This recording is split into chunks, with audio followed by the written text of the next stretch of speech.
আইন ছিল ভারতবর্ষের সংবিধানে, ওয়াকফ ছিল। আমাদের চেয়ারম্যান তিনটাই তো আপনাদের বলবেন। শুধু আমি এইটুকু বলি, যিনি বলেছিলেন এই ওয়াকফ সম্পত্তি নিয়ে আন্দোলন এখানে করবেন না, দিল্লিতে করবেন। আমাদের ভাইজানের নেতৃত্বে শিয়ালদায় যখন ওয়াকফ আইনের বিরুদ্ধে যে বিশাল মিছিল হয়েছিল, তারপরে দেখে উনি দেখলেন হাতের থেকে রশি টেনে গেছে। এখন যদি আমার ভাইপো ভাইপো যদি জেলে যাতে না যায়, বাবা তাড়াতাড়ি ওয়াকফ আইনটা লাগু করে দিই। ওয়াকফ আইনটা লাগু হয়ে দেখলেন আপনারা, ওয়াকফ আইনটা লাগু করে দিলেন, বলে দিলেন ওয়াকফ আইন এখানে লাগু হবে না।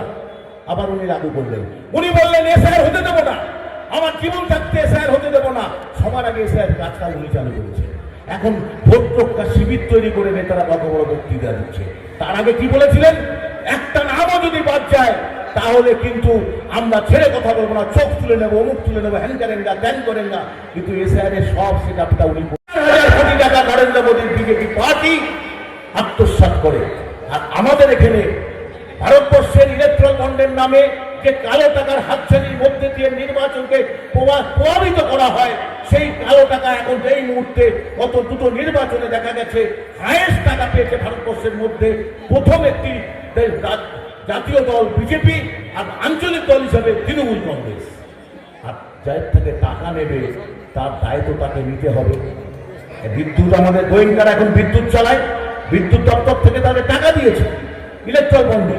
তার মানে আপনারা দেখবেন যেদিন থেকে লক্ষ্মীর ভান্ডার চালু হয়েছে সেই দিনকে আমি মায়েদের বলছি, লক্ষ্মীর ভান্ডার যে চালু হয়েছে সেই চান্দারটা, যদিও লক্ষ্মী আমার দেবতা আপনার দেবতা না, ওটা মাতৃভান্ডার হলে ভালো হতো। আমি সবসময় বলার চেষ্টা করি, টাকা যখন সুরিয়া বিবির, টাকা যখন সুরিন্দর সিং এর, টাকা যখন তাপস ব্যানার্জির, তখন সেই টাকাটা তুমি দিচ্ছ বা লক্ষ্মীর ভান্ডারের নাম করে, মাতৃভান্ডারের নাম করে না। কারণ মায়ের কোনো জাত হয় না, মায়ের কোনো ধর্ম হয় না, মা মাই। তা মায়েরা যদি সেই টাকাটা পায় তাহলে সেই টাকাটার নাম লক্ষ্মীর ভান্ডার দিলে তাকে আরএসএস কে খুশি করবার জন্য। যেই দিনকে লক্ষ্মীর ভান্ডারটা পেয়েছেন তার আগের মাসের ইলেকট্রিক বিলটা একটু কাছে নেবেন, তখন ইউনিটের দাম আপনার ইলেকট্রিক বিলটা কি হয়েছে দেখবেন, আর তারপর থেকে যে ইলেকট্রিকের বিলটা কিভাবে বাড়ছে দেখবেন। অর্থাৎ বিদ্যুতের দাম বাড়িয়ে দিয়ে লক্ষ্মীর ভান্ডার আপনাকে দেওয়া হচ্ছে, আপনার টাকা কেপির পকেট থেকে দেওয়া হচ্ছে, পান আপনার টাকা। কিন্তু সেটাকে আমার টাকা আমায় দিচ্ছেন, কৃতিত্ব নেবেন আপনি। আর আরএসএস কে সন্তুষ্ট করার জন্য আপনি সমস্ত প্রকল্পের নাম দেবেন হিন্দুদের ধর্মের শ্রী, ওই লক্ষ্মীশ্রী, রূপশ্রী, হতশ্রী। এখন আমরা শুধু ভেবেছি উনি যখন এত শ্রী দিচ্ছেন, আরেকটা শ্রী উপাধি দেব, সেটা হচ্ছে মিথ্যাশ্রী। সেটা পাবেন কে? মাননীয় মমতা ব্যানার্জি। তার একটাই কারণ, উনি